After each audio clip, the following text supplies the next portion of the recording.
யார் மனு போட்டாலும் நீயே உயர்த்திக்கொன்றார். நீ மட்டும் இல்லை, கூட 10 ஆளை கூட்டி போன்றார். எந்த 10 ஆளுன்னு இல்லை, அவரு நினைச்சார் கூட்டி போகலாம். அந்த மலை மீது இருக்கக்கூடிய அந்த தூணுமே வந்து தீபத்தூணா இல்லை சர்வே கலா அப்படின்ற ஒரு யார் என்னங்க தீபத்தூணா சர்வே கோயில் முடிவு பண்ணதான் சொல்லிட்டு அப்புறம் நீங்கள் என்ன உங்களுக்கு இன்னும் திருமணம் ஆகலை, மாப்பிள்ளை யார் முடிவு பண்ணுவோம்? நான் தான். அப்புறம் அதே தான், கோயில் தான் முடிவு பண்ணணும். அவர் RSS சேர்ந்தவராக இருக்கிறது தப்பு கிடையாது. எப்போ வக்கீலா இருக்கிறப்ப தப்பு கிடையாது. நான் கூட ஒரு அரசியல் கட்சியில் இருக்கலாம், ஆனால் நான் நீதிபதியான அந்த அரசியல் கட்சியில் இருக்கக்கூடாது. எல்லாரும் இருந்திருக்காங்க. கிருஷ்ணய்யர் இருந்திருக்காரு. அந்த இடத்துலையும் ஏற்று, இந்த இடத்துலையும் ஏற்று. ஏன் இந்த இடத்துல ஏற்றணும்? அது டெம்பிள் தான் முடிவு பண்ணணும். அவருக்கு சர்ச்சு மசூதி ரெண்டும் பக்கத்தில் எதனா பண்ணணும். அதுக்கு பேர் என்ன நீங்கள் சொல்லுவீங்க? முழுமையான மத நல்லிணக்கம் இருக்கிறது. அதை குலைப்பதற்கான வழிமுறைகளை இவர்கள் முயற்சி செய்கிறார்.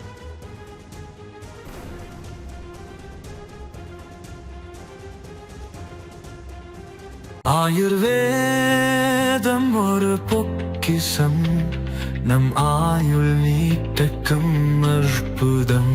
டாக்டர் ஸ்ரீவர்மாஸ். தி டிபேட் நேயர்களுக்கு வணக்கம். இன்றைய சிறப்பு நேர்காணலில் நம்மோடு ஓய்வு பெற்ற நீதிபதி திரு ஹரிபரந்தாமன் அவர்கள் இருக்காங்க. வாங்க பேசலாம். வணக்கம் சார். வணக்கம். திருப்பரங்குன்றம் விவகாரம் ரொம்ப நீண்டுகிட்டே போய்கிட்டு இருக்கோ அப்படின்ற ஒரு கேள்வி இருக்குது. இதற்கு மத்தியில் தொடர்ந்து முதல் நாள்லேருந்து இன்னைக்கு வரைக்கும் GR சுவாமிநாதன் அவர்கள் மேலே வைக்கக்கூடிய அந்த விமர்சனம் அப்படிங்கிறது, நீதிபதி மேலே விமர்சனம் வைக்கலாமா இல்லை அவர் அளித்த தீர்ப்பு மேலே விமர்சனம் வைக்கலாமா அப்படின்ற சந்தேகத்தை தாண்டி அவர் பதவி நீக்கம் செய்யணும், பதவி விலகணும், இம்பீச்மெண்ட் மோஷனுக்கு கொண்டு போகணும் அப்படின்னு சொல்கிறாங்க. முதல்ல இந்த இம்பீச்மெண்ட் அப்படிங்கிறது என்ன, இதை எப்படி பார்க்கலாம் சார்? மேல்முறையீடு உச்சநீதிமன்றம் வரைக்கும் போயிருக்காங்க. நாளைக்கு இது குறித்தான ஒரு விவாதம் நடக்கவிருக்கு. எப்படி புரிஞ்சுக்கலாம் இது? அதாவது அரசமைப்பு சட்டத்தில் ஒரு உயர்நீதிமன்ற நீதிபதி அல்லது உச்ச நீதிமன்ற நீதிபதியின் பேரில் இம்பீச்மெண்ட் அப்படின்ற நீக்கம், பதவி நீக்கம் தவிர்த்து வேற எந்த மெக்கானிசமும் இல்லை. இன்பிட்வீன் எதுவும் கிடையாது. அதிகபட்சம் போனால் டிரான்ஸ்ஃபர் பண்ணலாம், மாற்றல் பண்ணலாம். மாற்றல் எதுக்காக பண்ணுறாங்கன்னு சொல்ல முடியாது. இதுக்காக தானா அப்படின்ட்டு அதனால் அதில் பதவி நீக்கம் என்பது 26/1/50 நமது அரசமைப்பு சட்டம் வந்ததுலேருந்து இன்று வரையில் ஒருவர் கூட இம்பீச்மெண்ட் ஆனதில்லை. இதான் இல்லை இம்பீச்மெண்ட் நடந்து அது ஆகிறது இல்லை.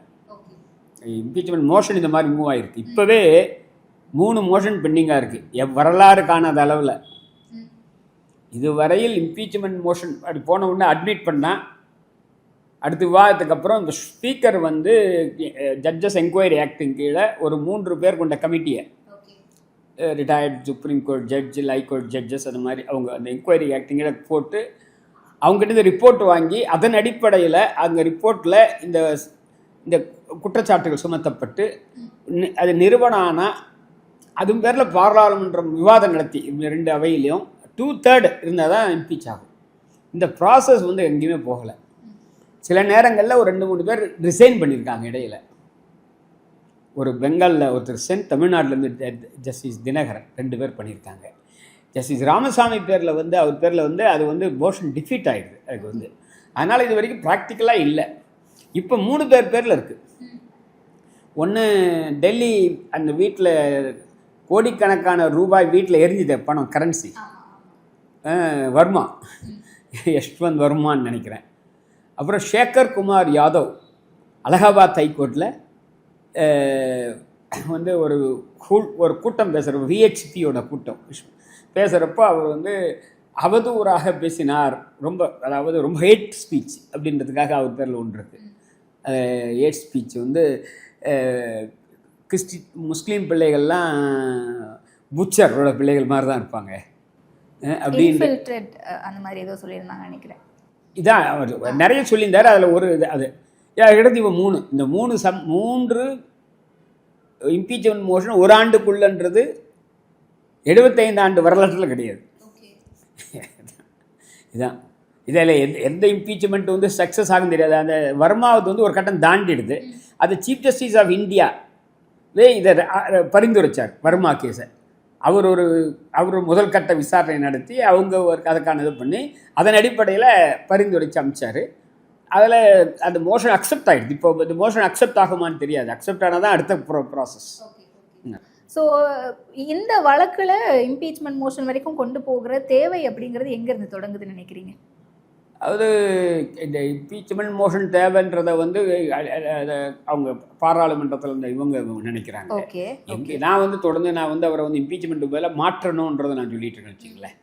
இம்பீச்மெண்ட் மோஷனுக்கு பதிலாக மாற்றிட்டா அவர் இந்த சொல்யூஷன் கிடைச்சிடும்னு நினைக்கிறேன். Transfer okay. இந்த வேற ஊருக்கு போயிட்டாருன்னா இங்கே இருக்கிறதோடு தானே இவருடைய இந்த இது இருக்குன்னு நான் நினைக்கிறேன்.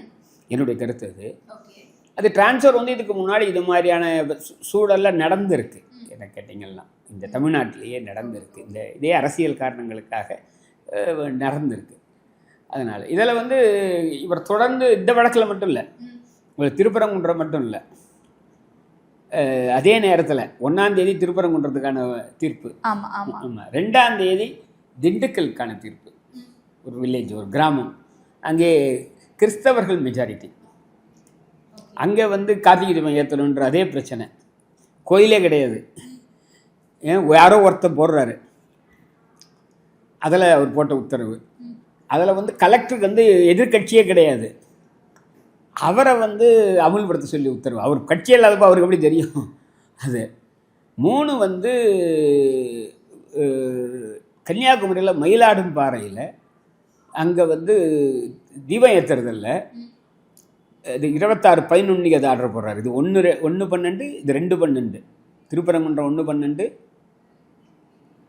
திண்டுக்கல் 2/12, மயிலாடும்பாறை 26/11. ஒன்று வித்தியாசம். 26/11 2 நாள் முன்னாடி, 28/11 கடைசி ஒர்க்கிங் டேங்க. 28/11 அப்புறம் இந்த போர்ட்ஃபோலியோ அவருக்கு கிடையாது. 1ஆம் தேதியிலேருந்து வேற போர்ட்ஃபோலியோ அவர். அதுக்கு முன்னாடி இதெல்லாம் பைசல் பண்ணிட்டு போகிறாரு. அதான் அதை வச்சுக்கிறார். 28/11 ஆர்டர் சர்வ் பண்ணிடுறாரு, இப்போ தான் பண்ண முடியும். அப்போ 26/11 கன்னியாகுமரி கேஸில் வந்து 1981 எம்ஜிஆர் ஆட்சி காலத்திலேயே அங்கே சர்ச்சுக்கு பக்கத்தில் ஒரு முருகர் சிலையை நிறுவனத்துக்கு முயற்சி பண்ணுறாங்க. அதை வந்து எம்ஜிஆர் ஆட்சியில் அது வந்து அப்படிலாம் பக்கத்தில் எல்லாம் வேண்டான்னு சொல்லி அப்புறப்படுத்தப்படுது. ஏற்கனவே கோயிலெலாம் இல்லை, இவங்க சர்ச்சுக்கு பக்கத்தில், எப்பவுமே சர்ச்சுக்கு பக்கத்தில், தர்கா பக்கத்தில், மசூதி பக்கத்தில் தான் உங்களுக்கு வேலை. இங்கே நிறுவறாங்க இல்லை. 45 வருஷம் பொறுத்து ஒருத்தர் வந்து அதே மாதிரி அங்கே நிறுவனம் அதுக்கு வைக்கிறாரு, அதை மாவட்ட நிர்வாகம் அனுமதிக்கலை. எனக்கு அங்கே வைக்கிறதுக்கு அனுமதி கொடுக்கணும்னு போடுறாரு, அதை அனுமதிக்கிறார். முருகர் வரணுமா அங்கே? அதான் இந்த 3 விஷயங்களையும் சேர்த்து 9ஆம் தேதி கிளப் பண்ணுறாரு. கிளப் பண்ணி அதில் சீஃப் செக்ரட்டரியும் ஏடிஜிபியும் 17ஆம் தேதி வீடியோ கான்ஃபரன்ஸில் அப்பியர் ஆக சொல்கிறாரு. இப்போது ஏன்னா 3 ஆகிடுதில்ல, 3 மாவட்டம் ஆகிடுது, கன்னியாகுமரி மாவட்டம், திண்டுக்கல் மாவட்டம், மதுரை மாவட்டம். அதனால் சீஃப் செக்ரட்டரியும் ஏடிஜிபியும் அப்பியர் ஆக சொல்கிறாரு. அதுக்கப்புறம் யூனியன் ஹோம் செக்ரட்டரியே நேற்று அதில் வந்து ஹோம் சீஃப் செக்ரட்டரியை அப்பியர் ஆகிற சொல்கிற அதிலேயே சீஃப் செக்ரட்டரி பார்ட்டி கிடையாது, அப்பியர் தான் ஆக சொல்கிறார். அதனால் எதுக்காக அப்பியர் ஆக சொல்கிறாரெல்லாம் தெரியாது. அவர் கட்சி கிடையாது, எந்த வழக்குலையுமே அவர் சீஃப் செக்ரட்டரி கட்சி கிடையாது. அவர் சொல்கிறாரு, அவர்கிட்ட என்ன கேட்க போகிறாரோ அது என்னன்ட்டு இல்லை. இதெல்லாம் தான் பிரச்சனை. அப்போது இந்த ஸ்டேட் மிஷினரி வந்து செயல்படாது. அப்புறம் இன்னொன்று என்ன பண்ணியிருக்காருன்னா, ஒரு எக்ஸ்ட்ராடினரியாக நேற்று அந்த உத்தரவில், சீஃப் செக்ரட்டரி வர உத்தரவில் யூனியன் ஹோம் செக்ரட்டரி ஆட் பண்ணியிருக்காரு, இம்ப்ளீட் பண்ணியிருக்காரு. ஏன் இம்ப்ளீட் பண்ணுறாருன்னா, மனுதாரர் கேட்குறாரு, சாக்லேட் கேட்குறாரு, சாக்லேட் கொடுக்குறாரா, அப்படிலாம் பண்ண முடியாது. இம்ப்ளீடிங் போட்டால் மனு போடணும் ஹைகோர்ட்டில். அப்படிலாம் இல்லை, அவர் கேட்குறாரு, இவர் கொடுக்குறாரு, அப்படிலாம் பண்ண முடியாது. கோர்ட்டில் எதாக இருந்தாலும் மனு போடணும், மனுக்கு அவங்க எதிர் சைட் பதில் போடணும். நீதிமன்றமே இம்ப்ளீட் பண்ணுறது வேற. கார்ப்பரேட்ல ப்ராப்பரா எல்லாத்துக்கும் மெயில் போடுற மாதிரி. ஆமா, நிச்சயமா எல்லாத்துக்குமே மனு தான் போடணும். மனு போடாம வெர்பல் கம்யூனிகேஷன் எப்படி பண்ண முடியும்? ஓகே, புரியுது. அதாவது மீதி சிவில், அது கிரிமினல், அந்த மாதிரி விஷயத்துல மனு 100% போடணும். ரிட்ல நீதிபதிக்கு அந்த அதிகாரம் இருக்கு, அவர் ஆட் பண்ணலாம். ஆனா கட்சிக்கார் சொல்றாருன்னு ஆட் பண்ண முடியாது. ஓகே, அந்த கட்சிக்கார் மனு போடணும். கட்சிக்கார் மனு போட்டாதான் ஆட் பண்ண முடியும். வெர்பலா சொன்னாங்கன்னு பண்ண முடியும். ஆமா, வெர்பலா சொன்னாரு, நான் பண்றேன்னு அவர் ஆர்டர்லயே சொல்றாரு. என் கையில இருக்க உடனே எடுத்துறாரு. ஸோ இது ஒரு நீதிபதியை தொடர்ந்து குற்றச்சாட்டுக்கு உள்ளாக்கிக்கிட்டே இருக்கும் அப்படின்ற ஒரு கேள்வி எழும்புது. இவர் வந்து பாஜகவுக்கு ஆதரவா செயல்படுறாரு, இவர் ஒரு RSS நீதிபதி அப்படின்னு அப்படி விமர்சனங்களை வைக்கலாமா? ஏன் அப்படி இருந்தால் வைக்கலாம்ல. இல்லை மீதி பேரெல்லாம், ஆமாம், என் மீதி பேரை வைக்கலையே. ஏன்னா இவரை பொறுத்தவரையில் இப்போ அவருடைய பழைய சித்தாந்தம் வந்து அவர் RSS சேர்ந்தவர்ன்றது அவரே ஒத்துக்கிறாரு. அதில் தப்பு இல்லை. ஆனா இன்னைக்கு அவர் நீதிபதி இருக்கதான் நீங்கள் அதாங்க நான் இப்போ சொல்ல வரேன். அவர் RSS சேர்ந்தவராக இருக்கிறது தப்பு கிடையாது. எப்போ வக்கீலாக இருக்கிறப்ப தப்பு கிடையாது. நீதிபதியானா RSS இருக்கக்கூடாது. நான் கூட ஒரு அரசியல் கட்சியில் இருக்கலாம், ஆனால் நான் நீதிபதியான அந்த அரசியல் கட்சியில் இருக்கக்கூடாது. எல்லாரும் இருந்திருக்காங்க. கிருஷ்ணய்யர் இருந்திருக்கார். கிருஷ்ணய்யர் வந்து நம்பூதிரிபாடு அமைச்சரவையில் மந்திரியாக இருந்தவர். இவர் ரத்னவேல் பாண்டியன் திமுகவினுடைய மாவட்ட செயலாளர் இருந்தவர். ஆனால் ஜட்ஜான ஒரு பாடு எப்படி செயல்படுறாங்கன்றது தான். இதே ஹைகோர்ட்டில் RSSகாரங்க இன்னும் கூட இருக்காங்க. அவங்க பேரில் குற்றச்சாட்டு சொல்லி அது இல்லாதவங்களும் மீதி 50 பேர் 55 பேர் மொத்தம் இருக்காங்க. இவர் தானே இந்த முக்கியமான பிரச்சனைக்கு உள்ளாகிறாரு. அதனால் நம்ம சொல்கிறோம். ஏன் எக்ஸ்ட்ரா இன்ட்ரெஸ்ட் காமிக்கிறார் இந்த வழக்குகள்ன்றது தான். இந்த கண்டெம்ட்டே நூற்றுக்கணக்கான கண்டெம்ட் பெண்டிங்காக இருங்க. அதில் இந்த மாதிரி இதே நடைமுறை அவர் கையாளுறாரு. இந்த நடைமுறையை ஏன் இதில் மட்டும் இப்படி கையாளுறாரு? Immediate reaction. இமிடியேட் மட்டும் இல்லை, அவருக்கு அந்த அதிகாரமே கிடையாது. நீங்கள் கண்டெம்ட் இருக்குன்னா கண்டெம்ட்டில் வந்து ஸ்டாச்சுட்டரி நோட்டீஸும்பாங்க. ஒரு போட்ட உத்தரவு வந்து கடைப்பிடிக்கலன்னு வச்சுங்களேன். இப்போ கவாய் பேரில் ஷூ எறிகிறான் கோர்ட்டுக்குள்ளே வந்து, அது பேர் கிரிமினல் கண்டெம்ட். அப்போ அப்போயே அரெஸ்ட் பண்ணலாம். ஓகே, இது பேர் சிவில் கண்டெம்ட். இதுக்கு ஸ்டாச்சுட்டரி நோட்டீஸும்பாங்க. 4 வாரம் இப்படி நீ இந்த உத்தரவை நீ வேண்டுமென்றே வில்ஃபுல் டிஸ்ஒபீடியன்ஸ்னு சொல்லி கொடுக்கணும். 4 வாரம் பொறுத்து அவர் பதில் சொல்லணும். அந்த நடைமுறை 4 வாரம் அப்படிங்கிறது அவங்களுக்கான டைம். சட்டம் சொல்லுது அவர் தான். That is called statutory notice. அந்த ஸ்டாச்சுட்டரி நோட்டீஸை கொடுக்கறதுக்கு அவாய்ட் பண்ணிட்டு நீதிபதிகள் வந்து அப்படின்னா ஒன்ஸ் ஸ்டாச்சுட்டரி நோட்டீஸ் கொடுத்தா கிரிமினல் இந்த கண்டெம்ட் வந்து தொடங்கிடுதுன்னு அர்த்தம். நீதிமன்ற அவமதிப்போடக்கு தொடங்கிடுதுன்னு அர்த்தம். இது வந்து சிவில் கண்டெம்ட். இந்த ஆர்டரை ஒபே பண்ணலன்றது சிவில் கண்டெம்ட். செருப்பு அடிச்சது வந்து கிரிமினல் கண்டெம்ட். 5 நிமிஷம் கிரேஸ் பீரியட் மாதிரி கொடுக்குறாரு. ஆனால் சார் அதெல்லாம் தான் தப்புன்றோம். அதை வந்து இவங்க வந்து அதை இக்னோரே பண்ணலாம். அவங்க மனு போட்டுக்கலாம், இல்லை நான் வர முடியாதுன்னு சொல்லலாம். ஓகே, என்ன கேட்டால் ஏன்னா அந்த மாதிரிலாம் கண்டெம்ட்ல அவர் ஸ்டாச்சுட்டரி நோட்டீஸ் ஆர்டர் பண்ணலாம். பண்ணி அவங்க கொடுக்குற விளக்கத்தை ஏற்றுக்கிட்டா ட்ராப் ஆகிடும். ஏற்றுக்கலன்னா குற்றச்சாட்டை வணையணும். குற்றச்சாட்டுகளே வந்து சார்ஜஸ் ஃப்ரேம் பண்ணணும். அந்த சார்ஜஸ் ஃப்ரேம் பண்ணுறதும் பேரில் ட்ரையல் நடக்கும். கண்டெம்ட்டில் கூண்டில் ஏற்றி விசாரிப்பாங்க. அந்த விசாரணையின் முடிவில் குற்றவாளி என்று கண்டுபிடித்தால் அதுக்கப்புறம் தான் தண்டனை கிடைக்கும். ஆமாம், அந்த தண்டனைக்கு அதுக்குடையில் அந்த ஆர்டர் பேரில் அப்பீல் போகலாம். அதுக்கிடையில் இந்த ஆர்டர் இருக்கேங்க, எந்த ஆர்டரை உபே பண்ணலன்றாரோ அதுக்கு பேரில் அப்பீல் போகலாம். இதான் வந்து அடிப்படையான விஷயம். ஓகே, அப்போ இதுவரைக்கும் நடந்த தீர்ப்புகளின் படி பார்த்தோம்னா முதல்ல திரு GR சுவாமிநாதன் அவர்கள் விளக்கு ஏற்றணும் அப்படின்னு சொல்றாரு, தீபம் ஏற்றணும்னு. அதன் பிறகு மேல்முறையீடு போட்டு இரு நீதிபதிகள் அமர்வுமே அதுதான் சொல்றாங்க. அது இல்லை, நீங்க தவறா சொல்றீங்க. முதல்ல இவர் வந்து விளக்கு ஏற்றணும்ன்றதுல வந்து பிரச்சனை இல்லை. ஏன்னா ஆல்ரெடி விளக்கு ஏற்றிருக்காங்க. மலை உச்சியில மலையில் தாங்க ஏத்துறாங்க. கோயில் வந்து ஒரு இடத்த தீர்மானிச்சிருக்கு. யார்? அரசாங்கம், ஸ்டாலின் தீர்மானிக்கல, கோயில் நிர்வாகம் தீர்மானிச்சிருக்கு. இப்போ திருவண்ணாமலை கார்த்திகை தீபம் ஏத்துறாங்க. யார் தீர்மானிச்சிருக்காங்க? கோவில் நிர்வாகம் தீர்மானிச்சிருக்கு. இப்போ ஒரு உச்சி பிள்ளையார் கோயில் என்ற இடத்துல ஆண்டுதோறும் கார்த்திகை தீபத்தன்னைக்கு விளக்கேற்றுவதை கோயில் நிர்வாகம் செஞ்சுக்கிட்டே இருக்கு. அதுக்கு மாறா ஒருத்தர் வந்து இந்த முறை வேற ஒரு இடத்துல ஏற்ற சொல்றாரு. ஓகே, இதுக்கு முன்னாடியே இது மாதிரி வழக்கு போட்டு அதெல்லாம் தள்ளுபடி ஆயிருக்கு. இரு நீதிபதிகள் அமர்வு அப்படிலாம் முடியாதுன்னு சொல்லியிருக்காங்க. இதை முடிவெடுக்க வேண்டியது கோயில் நிர்வாகம் அப்படின்னு சொல்றாங்க. மத நல்லிணக்கத்துக்காக அவங்க சொல்ற இடம் வந்து தர்காவுக்கு பக்கத்துல, எல்லாமே தர்கா ப்ராப்பர்ட்டிக்குள்ள போய் தான் இந்த இடத்துக்குலாம் போகணும் அப்படின்ற அளவில் சொல்றாங்க. அப்போ 1ஆம் தேதி அன்னைக்கு இவர் போட்ட உத்தரவு அங்கே கோயில் நிர்வாகம் போய் ஏற்றணுன்றது தான். கோயில் நிர்வாகம் ஏற்ற மறுக்குது. கோயில் நிர்வாகத்தை ஏற்றுறதுக்கு கமிஷனர் பாதுகாப்பு கொடுக்க சொல்கிறார், கமிஷனர் ஆஃப் போலீஸை. இவங்க 2 பேர் தான் கண்டெம்ட் எடுக்கலாம். ஆனால் 3ஆம் தேதி இன்னைக்கு அவர் கண்டெம்ட்டில் ஆர்டரே மாற்றுறாரு. கண்டெம்ட்டில் ஆர்டரை மாற்ற முடியாது, புரியுதுங்களா? கண்டெம்ட்டில் முதல்ல போட்ட உத்தரவையே மாற்றுறாரு. அவங்க கோட்ட கோரிக்கையை என்ன மனு போடுறவங்க கோரிக்கையை வந்து கோயில் நிர்வாகம் ஏற்றணுன்றது கோயில் நிர்வாகத்தை ஏற்ற சொல்கிறார். அவன் ஏற்றலை. அப்போ அவனுக்கு கண்டெம்ட்டில் நடவடிக்கை எடுத்து அதனுடைய நான் சொன்ன மாதிரி அந்த ப்ராசஸ் முடிஞ்சு பண்ணுறான்.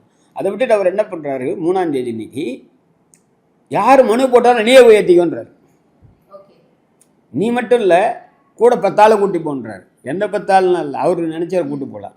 3 இதுக்கு சிஎஸ்எஃப் போட சொல்கிறார். சிஎஸ்எஃப் வந்து உயர்நீதிமன்ற பாதுகாப்புக்காக இருக்கிறது. அது கூட உயர்நீதிமன்றத்தில் முழு பாதுகாப்பு கிடையாது, இன்னர் ரிங் தான். இன்னர் ரிங்னா நீதிமன்றம் கோர்ட்டு இருக்கு பாருங்க, அங்கே தான். கோர்ட்டுக்கு வெளியே எவ்வளோ இடம் இருக்கு? மெஜாரிட்டி கோர்ட்டுக்கு வெளியே தான். லாயர் சேம்பர் இருக்கு, இன்னும் வேறு பல இடங்கள் இருக்குங்க கோர்ட்ல. அட்வொகேட் சேம்பர்ஸ் இல்லாம வெறும் ஜஸ்டிஸ் இருக்க இடம் தான். ஜஸ்டிஸ் கூட மீதி இடம் இருக்கு பாருங்க, அவுட்டர், அங்கெல்லாம் கிடையாது. உள்ளார என்ட்ரா ஆனியா கோர்ட் ஆளுக்குள்ள என்ட்ரான்னா அவங்களோட கண்ட்ரோல் வரும். மீதி வந்து தமிழ்நாடு போலீஸ் இருக்கு, ஹைகோர்ட்டுக்குன்னு ஸ்டாஃப் இருக்காங்க, செக்யூரிட்டி ஸ்டாஃப். ஆமாம், அதனால் அவங்கள வந்து இதுக்கு எப்படி பயன்படுத்தலாம் அப்படின்றது தான் அடுத்த இந்த கேள்வி. அவங்க வெறும் கோர்ட்டுக்கான அதிகாரிகள் மட்டும்தான், கோர்ட்டை பாதுகாப்புக்கான அதிகாரிகள். ரெண்டு விதமான ஒன்று பாதுகாப்பு, நீதிபதியை பாதுகாக்கிற தமிழ்நாடு அரசாங்கம் தான் பிஎஸ்ஓம்பாங்க, பர்சனல் செக்யூரிட்டி ஆஃபீஸர். ஒவ்வொரு நீதிபதிக்கு 2 பேர் கொடுத்துருக்காங்க. அவங்கள அனுப்பலாமா? சிஎஸ்எஃப் அனுப்ப முடியாது, இதே அனுப்ப முடியாது. நீ என்ன உத்தரவு போட்ட 1ஆம் தேதி கமிஷனரை போட்ட, கமிஷனர் அந்த காரியம் செய்யலை 3ஆம் தேதினா அவர் பேரில் நீ நடவடிக்கை எடு, கண்டெம்ப்ட். அதுக்கு மாறா 3ஆம் தேதி அன்றைக்கி உத்தரவையே மாத்திர இல்லையா? அது எந்த உத்தரவு? கண்டெம்ப்டில் போடுற உத்தரவு. அந்த உத்தரவும் பேரில் தான் 2 நீதிபதிகள் அமர்வு சரின்னு சொல்லியிருக்காங்க. 1ஆம் தேதி போட்ட உத்தரவும் பேரில் அப்பீல். நேற்று 5ஆம் தேதி வந்து அபிஷேக் சிங்வி வந்தார், அதை ஜட்ஜி 12ஆம் தேதி அவர் போட்டிருக்காரு. அபிஷேக் சிங்வி 12 கேட்கல, ஜட்ஜி தான் போட்டிருக்காரு.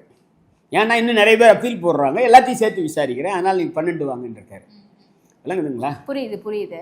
அதுதான் இப்போ ஒவ்வொரு முறையும் இப்படி மாறி மாறி இது போய்கிட்டே இருக்குன்னா மலை உச்சியில தான் ஏற்றணும் அப்படின்னு சொல்றாங்க. இது எந்த இடத்துல மதக்கலவரத்தை தூண்டுற மாதிரியான ஒரு செயற்பாடு? மலை உச்சி இல்லைம்மா, இப்போ அவர் சொல்றது தர்காவுக்கு பக்கத்துல 15 மீட்டர் ஏதோ பக்கத்துல இருக்கு. 2வது போறதுக்கு வந்து நம்ம இந்த மாதிரி இங்க தெருல வர மாதிரிலாம் இல்லை. மலைக்கு போறதுன்னா தர்கா வழியாக தான் போய் ஆகணும், அவங்க சுற்று வழியாக தான். எப்படி போவீங்க? புரியுதுங்களா? 1.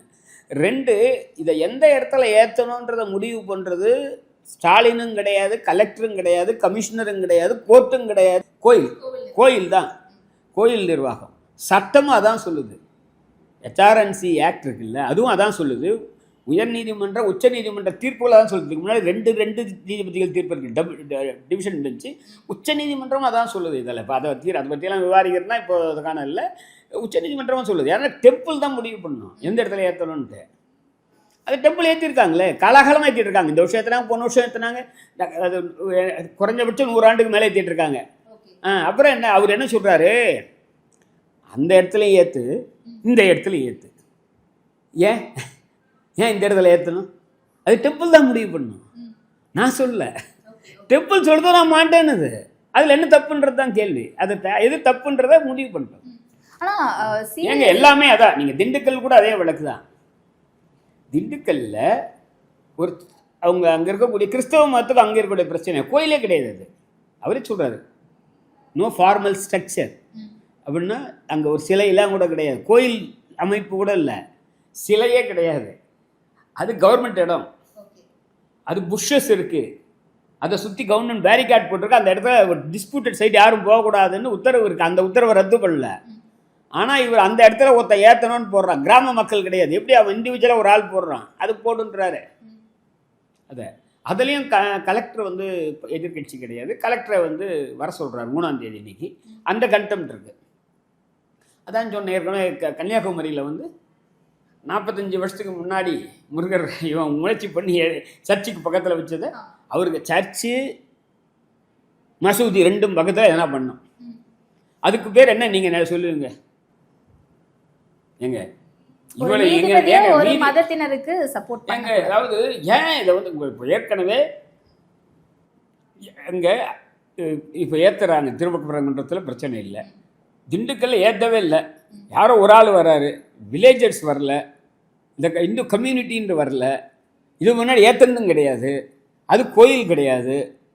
அப்போது அவருக்கு வந்து அங்கே இருக்கிறத அங்கே வந்து கிறிஸ்டியன்ஸ் நிறைய அப்படின்றது இருக்குது. அதே மாதிரி இதில் வந்து சர்ச்சுன்றதை தெளிவாகவே சொல்கிறார். எங்கள் கன்னியாகுமரியில் எம்ஜிஆர் ஆட்சி காலத்தில் வந்து முயற்சி பண்ணுறதை தடுத்துடுறாங்க. ஐயோ பிள்ளையப்பா இங்கே இல்லை, வேற எங்கே தான் வைங்க, இந்த சர்ச்சுக்கு பக்கத்தில் என் முருகர் கோயில் வைக்கிற இன்னைக்கு இருக்கிற முருகரை எடுக்க சொல்ல, கோயிலே இல்லை, ஒரு சிலையை தான் வைக்கிறாங்க. அந்த கோயிலெலாம் கிடையாது. இதான் இப்போ அவர் வந்து இந்த மாதிரி வழக்குகளுக்கு இப்போ முக்கியத்துவம் கொடுத்து விரையாக நடத்தி, ஏன்னா 28ஓட ஒரு போர்ட்போலியோ முடியுதுன்றது யாரையும் கூட விசாரிக்காமலே இந்த வழக்கு நடக்குது. விசாரணையும் போது சுட்டி காமிக்கிறாங்க. இதுக்கு முன்னாடி 2 நீதிபதிகள் அமர்வு தர்காவை கேட்குறது. சரி தர்காவை போடு, தர்காவை போட்டு அவன் பதில் சொல்றதுக்காக வாய்ப்பு டைம் இருக்காது. இப்போ ப்ராப்பரா ட்ரையல் எதுவும் நடத்தாம ஒன் சைடா கேட்டுட்டு. ஆமாம், அது ஆமாம். அதே மாதிரி 28ஆம் தேதி ஆர்டர் ஸ்டோர் பண்ணுறாரு. ஏன்னா அதுக்கப்புறம் அவருடைய போர்ட்போலியோ கிடையாது. 27ஆம் தேதி தான் வக்ஃப் போர்டை சேர்க்குறாரு. 27ஆம் தேதி சேர்த்து அவங்களுக்கு தகவல் சொல்லிட்டு 28 வர சொல்கிறாங்க. 28 அவங்க சொல்கிறோம் எங்களுக்கு பேப்பரே ஃபுல்லாக கிடைக்கலைங்கன்றாரு.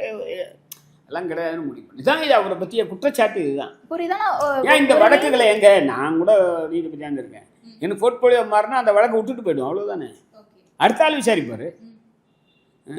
இவர் இந்த வழக்குகளை ஒரு மீதி வழக்குகளை நம்ம எது வரைக்கும் விசாரிச்சோம் அப்படிங்கிற ரெக்கார்ட்ஸோட வச்சுட்டு போயிட்டா அடுத்து வந்து விசாரிப்பாங்க. ஓகே, நம்ம அதை கம்ப்ளீட் பண்ணணும்னு அவசியம் இல்லை. 3 மாதம் எவ்வளோ வழக்கில் பிடிச்சிட்டு வரும். சில வழக்கு வந்து இன்கம்ப்ளீட். ஏதாவது வரையறை இருக்கா நீதிபதிகளுக்கு? இந்த காலதாமதம் ஆகாம இந்த குறிப்பிட்ட நேரத்துக்குள்ள இதை முடிக்கணும். இவர்கிட்டவே எல்லாம் ஹைகோர்ட்டில் 10 ஆண்டுகளெல்லாம் வழக்கு பெண்டிங் இருக்கு. இதெல்லாம் அப்போ தான் போடுறாங்க. இப்போ நவம்பர் 20ஆம் தேதி தான் போடப்படுது. ஆனால் இமிடியேட்டா 8 நாள்ல விஷயம் முடிஞ்சிடுது. அது மொத்தம் 11 எதிரிகள், ஒவ்வொருத்தரும் இடையில சேர்க்குறாங்க. அதெல்லாம் எப்படி பண்ணுறது? ஒரு 7-8 நாளில் ஒர்க்கிங் டேன்னு எடுத்தால் 7-8 நாளுக்கு மேலே கிடையாது. இல்லை, இப்போ இந்த வழக்கு எப்படி போயிருந்தா சரியா இருந்திருக்கும்? இதை வந்து நியாயமாக இது என்ன வந்துட்டு கேட்டால், இதை வந்து கோயில் நிர்வாகம் சொல்கிறதுனால, கோயில் நிர்வாகம் மீண்டும் நான் சொல்கிறேன், கோயில் நிர்வாகத்துறை இதில் தலையிடக்கூடாது. அப்படி இல்லைன்னா ஏன்ப்பா கடைசி நேரத்தில் வந்திருக்க, இன்னொரு இடத்துல தான் ஏற்று சொல்கிற, நிதானமாக விசாரிக்கிட்டோம், அடுத்த கார்த்திகை தீபத்துக்கு ஏற்றிக்கிட்டோம். இவரே இந்த வரவனை ஏன் நவம்பர் 20ஆம் தேதி வரான்? போன கார்த்திகைக்கும் இந்த கார்த்திகைக்கும் 1 வருஷம் இருக்கு, ஏன் வரான்? ஆமாம், முன்னாடியே போட்டிருந்துருக்கலாம். முன்னாடியே போடலாம். இவரே அப்போ முன்னாடியே கடந்த ஆண்டு போட்டிருந்தாங்களா இந்த மாதிரிலாம் வழக்கு? இதுக்கு போன ஆண்டு போடல. இல்லை, இப்போ தேர்தல் நெருக்கம் அப்படிங்கிறதுனால எனக்கு இது ஃபோரம் ஷாப்பிங் இவர் இருக்காருன்னு போட்டாங்க அப்படின்ற ஒரு கருத்து உண்டு இவர்கிட்ட இருக்குன்ட்டு. ஏன்னா இப்போ போன ஆண்டு போடல, ஆனால் இதுக்கு முன்னாடி தான் 2 நீதிபதிகள் அமர்வுன்னு சொன்ன 2014 போட்டாங்க. அது தள்ளுபடியாச்சு, அதை ஏற்றுக்கல கோர்ட்டு. அவன் மறுபடியும் அப்பீல் போடுறான். 2 ஜட்ஜும் அதை ஒத்துக்கல. அதெல்லாம் கிடையாது பண்ணுறான், கோர்ட்டு தான் கோயில் தான் முடிவெடுக்கணுன்ட்டு அந்த தீர்ப்பை சுட்டி காமிக்கிறாங்க. அதையும் மீறி இவர் போடுறாரு. இவருக்கு இது வந்து இது முதல் தடவை கிடையாது. இதை வந்து வழக்கமாக கரூர் வழக்கு கேள்விப்பட்டீங்களான்னு தெரியல. கரூரில் அதுலேயும் ஏற்கனவே 2 நீதிபதிகள் அமர்வு அதை தடை பண்ணியிருக்கு. இது மனித மாண்புக்கு விரோதமானதுன்ட்டு. பிராமின் சாப்பிட்ட இலை மேலே உருண்டியானா நீ சொர்க்கத்துக்கு போகின்றதெல்லாம் ஏற்றுக்க முடியாது இந்த காலத்துக்கு, மனித மாண்புக்கு விரோதமானதுன்ட்டு தடை பண்ணியிருக்கு. அதை வந்து 6 வருஷமாக ஆச்சு அந்த தீர்ப்பு கொடுத்து. திடீர்னு ஒருத்த வரான், அவன் போடுறான், அதை அனுமதிக்கிறாரு. எப்படி ஆர்டர் போடுறாரு? நாளைக்கு நிகழ்ச்சின்னா இன்றைக்கி ஆர்டர் கொடுப்பார். இதே மாதிரி 3ஆம் தேதினா 1ஆம் தேதி 2ஆம் தேதி கொடுப்பார். அப்பீலும் போட முடியாது. அப்போ அதான் பண்ணார். அதில் 3ஆம் தேதி இன்றைக்கி உருண்டான். அப்புறம் அப்பீல் போட்டு அவர் உத்தரவு ரத்தாயிடுது. உங்களை மாதிரி யூடியூபர் இருக்கார் மாரிதாஸ், அவர் பேரில் கவர்மெண்ட் எஃப்ஐஆர் போடுறாங்க. அது நான் எஃப்ஐஆர் போட ரைட்டாக தப்பாகலாம் போல். எஃப்ஐஆர் போட்டால் நீங்கள் வந்து வழக்கு போடலாம் போஸ்ட் பண்ண சொல்லி. அதை வந்து முதல்ல நோட்டீஸ் போகும் யாருக்கு? போலீஸ்க்கு. இவர் சொல்கிற புகார் பாருங்கள், என் பேரில் தப்பாக போட்டாங்க இது அதுன்ட்டு. அதுக்கு அவங்க பதில் போடணும். அப்போ அன்னைக்கே அதை ரத்து பண்ணிட்டாரு சுப்ரீம் கோர்ட்டு. இவர் உத்தரவு ரத்து பண்ணிடுது. இப்போ இவ்வளோ வேகம்லாம் போகக்கூடாதுன்ட்டு. இதான் ஏன்னா மாரிதாஸ் உங்களுக்கு தெரியும் யார் மாரிதாஸ்ன்ட்டு, யூடியூப்பில் இருக்கு. இதான் அவர் பேரில் இருக்கக்கூடிய வந்து விமர்சனம். அதே மீதி பேர் கூட அங்கே இருக்காங்க. நான் பேரெல்லாம் சொல்ல வரும்ல. இதே உயர்நீதிமன்றத்தில் இதே கொள்கை உடையவங்க இருக்காங்க. அவங்க இந்த மாதிரி பண்ணலை. ஏன் இன்னும் குறிப்பாக ஒரு மீதி பேர் சொல்ல வேண்டாம். ஏன்னா அது ஏற்கனவே வெளில வந்தது. விக்டோரியா கௌரியை நியமனம் பண்ணும்போது இந்த பிரச்சனை வந்தது. அவங்க வந்து இந்த RSS சீக்கிரம் சேர்ந்தவங்க, அவங்களுடைய யூடியூப் அது அவங்களுடைய பேச்சில் கிறிஸ்தவர்களை வந்து ஒயிட் ட்ரெஸ் போட்டிருக்காங்கல்ல பாதிரியார்கள், ஒயிட் டெரரிஸ்ட்னு சொன்னாங்க. அப்படின்லாம் அதை ஆட்சேபனைலாம் பண்ணாங்க. ஆனால் நீதிபதி ஆகி 3 ஆண்டு கிட்டத்தட்ட ஆகுது. அவங்க பேர் இந்த விமர்சனம் வரலையே. புரியுது. இப்போ அந்த மலை மீது இருக்கக்கூடிய அந்த தூணுமே வந்து தீபத்தூணா இல்ல சர்வே கலா அப்படின்ற ஒரு யார் என்னங்க தீபத்தூணா சர்வே கோயில் முடிவு பண்ணதான் சொல்லிட்டு அப்புறம் நீங்கள் என்ன உங்களுக்கு இன்னும் திருமணம் ஆகலை மாப்பிள்ளை யார் முடிவு பண்ணணும்?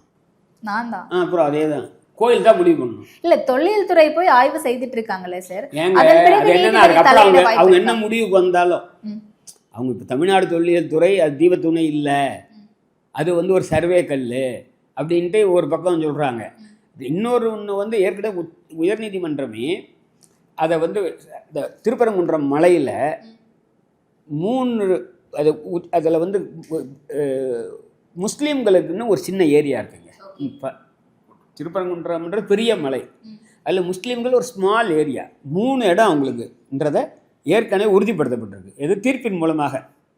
ஒன்று மசூதி இருக்குது அந்த மலை உச்சியில், மசூதி பக்கத்தில் தர்கா இருக்குது, தர்கா பக்கத்தில் ஒரு நெல்லித்தோப்புன்ற ஒரு சிறு பகுதி இருக்குது. இது 3 அவங்களுக்கான இடம்ட்டு ஒரு அது ஒன்று விட்ட ஒன்று பக்கத்தில் இருக்கிறது அப்படின்னு இருக்குது. அதுக்கப்புறம் சமணர்களுக்கான அங்கே அடையாளங்கள் இருக்குது. இதெல்லாம் விட்டுருங்க. அதனால் இதை வந்து இப்போ இதை வந்து கல்லா சர்வே கல்லா தீபத்தூணான்ற விவாதமே என்ன கேட்டால் அபிக்கல் கோயிலை பொறுத்த வரைக்கும் தீபத்தூண் உச்சி பிள்ளையார் கோயில் இருக்கிறது தான். உச்சி பிள்ளையார் கோயிலில் இருக்க ஒரு தீபத்தூண் வந்து கர்ப்ப கிரகம் இருக்குல்ல முருகர் கோயில், அதுக்கு நேர் மேலே இருக்குது. இப்போ நான் தான் முதல் மாடல் இருக்குது, அங்கே தான் பேத்திக்கிட்டு இருக்காங்க. இதில் என்ன பிரச்சனை? பக்தர்கள் யாரும் கேட்கல. பக்தர்கள் யாரும் கேட்குறாங்க? ஆமா ஆமா கரெக்ட். பார்த்தோம் நம்ம அங்க இருக்க மக்களே வரவேற்றாங்க. இவங்க வந்து வம்பு பண்ணாங்க. அதே மாதிரி ஒரு கடையை மூட சொன்னால் யாரும் மூட மாட்டேன்ட்டாங்க. அவங்களுக்கு என்ன, அவங்கள பொறுத்த வரையில் இது வந்து தேவையில்லாத ஒரு அந்த லோக்கலில் இருக்கவங்க இந்த சர்ச்சை விரும்பலைங்க. ஏங்க கார்த்திகை தீபம் ஏற்றலை இந்த அரசாங்கம் வந்து நாத்திக அரசாங்கம் அப்படின்னா நான் கண்டிக்கலாம். ஏன்னா அது மத நம்பிக்கைன்ட்டு 1. 2 அரசமைப்பு சட்டத்திலேயே கூட மத உரிமை இருக்குல்ல, அதுக்கு ஒரு 3 கட்டுப்பாடு இருக்குது. அப்சல்யூட் கிடையாது. 1 பப்ளிக் ஆர்டர், 2 மொராலிட்டியில் தான் உருள்றது வரும், 3 ஹெல்த்துக்கு நல்ல உதாரணம் கொரோனா பீரியடில் எல்லாம் ஏன் நிறுத்திட்டீங்க? எல்லா சாமிக்கும் முடியன்னா ஹெல்த்து தொத்தக்கூடாது மனிதர்கள் உயிர் வாழறதுக்கு. அப்போ தான் அதனால் அது ஹெல்த். பப்ளிக் ஆர்டர்ன்றது தான் லா அண்ட் ஆர்டர் ஒரு விஷயம் அரசு, அதனால் அதை செய்யணும். நிறைவான ஒரு கேள்வி, கண்டெம்ட் ஆஃப் கோர்ட் அப்படின்னு சொல்லும்போது திரு ஹெச் ராஜா அவர்கள் மீது ஏற்கனவே கண்டெம்ட் ஆஃப் கோர்ட் அப்படின்ற ஒரு விஷயம் இருக்குது. அப்போ இன்னைக்கு அவர் வந்து தமிழ்நாடு அரசு கண்டெம்ட் ஆஃப் கோர்ட் பண்ணியிருக்காங்க, மீறி இருக்காங்க, ஒட்டுமொத்த இந்துக்களுக்கும் எதிராக செயல்படுறாங்க அப்படிங்கிறத எப்படி பார்க்கலாம்? நீங்கள் உங்களுடைய பார்வை என்ன? அது இவர்கிட்டவே 100கணக்கான கண்டெம்ட் இருக்குது, ஹைகோர்ட்டில் 1000கணக்கான கண்டெம்ட் இருக்குது. ஹைகோர்ட்டில் ஏன்னா போட்ட உத்தரவை அமுல்படுத்தலைன்னா உடனே ஒரு வழக்கு போட்டவர் கண்டெம்ட் போடுவார். அந்த இதுவும் அப்படி தானே. இதில் வந்து கோயில் நிர்வாகம் அமுல்படுத்தலைங்க, அதனால தானே. அப்போ அந்த மாதிரி 1000கணக்கான இது இருக்குது. அது வந்து உத்தரவு மீறினதில் ஹெச் ராஜா பேரில் போட்டது. ஹெச் ராஜா கோர்ட்டா என்னது அது நான் சொல்ல விரும்பல, அதான்னாரு கோர்ட்டா அதுன்னாரு இல்லைங்களா.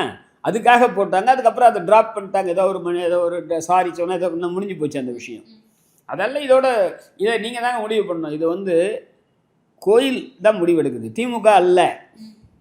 இதில் வந்து இந்து விரோதம் இந்த விரோதம்லாம் கிடையாது. அப்போது திருப்பரங்குன்றம் கோயில் மேலே தான் நீங்கள் புகார் சொல்லணும். திருப்பரங்குன்றம் கோயில் மேலே நான் புகார் சொல்லலை. ஏன்னா அவங்க கார்த்திகை தீபத்தை வழக்கமாக ஏற்றுறதுல ஏற்றுறாங்க, அதோட விஷயம் முடிய வேண்டியது தானே. ஆனால் இவருக்கு பொறுத்த வரையில் மசூதி பக்கத்தில் ஏற்றினா தான் இவருக்கு திருப்தி வரும். என்ன மாதிரியான அரசியலை இங்கே நிறுவ பார்க்குறாங்க? ஏங்க அதுதான் நீங்கள் தான் முடிவு பண்ணணும். இப்போ தான் எல்லாரும் சொல்லியிருக்கோம், இதுதான் இந்த அரசியல் பற்றி தான் நம்ம தேவையில்லை, இது மக்களுடைய வளர்ச்சிக்கு உபயோகப்படாது அப்படின்றது தான் நம்ம. முதலமைச்சரும் அப்படி தான் ட்வீட் போட்டிருந்தாரு சொல்கிறாரு. அவர் தான் சொல்கிறாரு. அவர் ஒரு கட்டம் மேலேயே போய் ட்வீட் போட்டிருந்தாங்க. அது ஒரு முக்கியமான, அதாவது மதுரைக்கு வந்து இப்போ ஏற்றிட்டாங்க திருப்பரங்குன்றத்தில். மதுரைக்கு வேண்டியது மெட்ரோ. மெட்ரோ நீ மறுக்கிற என்ன சொல்கிற? அங்கே ரைடர்ஷிப் பயணிக்க மாட்டாங்க. ஏன் பயணிக்க மாட்டாங்க? 1. 2 எய்ம்ஸு எப்போ வரும் அதை கேள. இந்த நீதிபதி. எய்ம்ஸுக்கு ஒரு கால வரையறைக்குள்ளே எய்ம்ஸ் கொண்டு வா. அப்புறம் தமிழ்நாட்டில் இந்த மழை பெஞ்சதில் விவசாயிகள்லாம் அறுவடையில் பாதிக்கப்பட்டு நம்ம ஊரில் ஈரப்பதத்தை தீர்மானிக்கிறது டெல்லி. ஈரப்பதம்னா தெரியுமா? நான் விவசாய குடும்பம். நல்லா வெய்ய காய்ஞ்சா பிரச்சனை இருக்காது, மழை பெஞ்சா மழையில் இது பண்ணால் ஈரமாக தான் இருக்கும் நெல். அதுக்கு இவ்வளோ பர்சன்டேஜ் பர்மிட் பண்ணுது.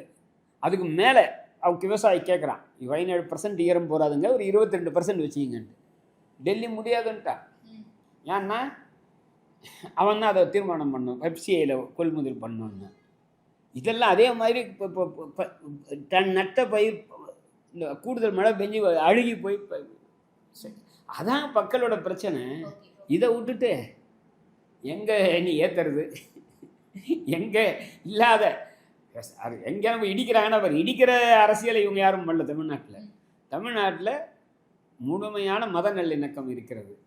அதை குலைப்பதற்கான வழிமுறைகளை இவர்கள் முயற்சி செய்கிறார். ஓகே, நிச்சயமா. அப்போ இந்த வழக்கு நாளைக்கு எப்படி போக போகுது உச்சநீதிமன்றத்தில் அப்படிங்கிறத பொறுத்து முதல்ல உயர்நீதிமன்றத்தில் 12ஆம் தேதி இருக்குது. உயர்நீதிமன்றத்தில் இவர் 1ஆம் தேதி போட்ட உத்தரவு மீறலில் அப்பீல் போட்டிருக்காங்க. அது 5ஆம் தேதி வந்து 12ஆம் தேதி 12க்கு போட்டிருக்காங்க. 12ன்னா என்னைக்கு? நாளைக்கு வருது. நாளைக்கு விசாரிப்பாங்களா, மீண்டும் தள்ளி போகுமா, அதெல்லாம் தெரியாது. ஓகே, பொறுத்து இருந்து பார்ப்போம் சார்.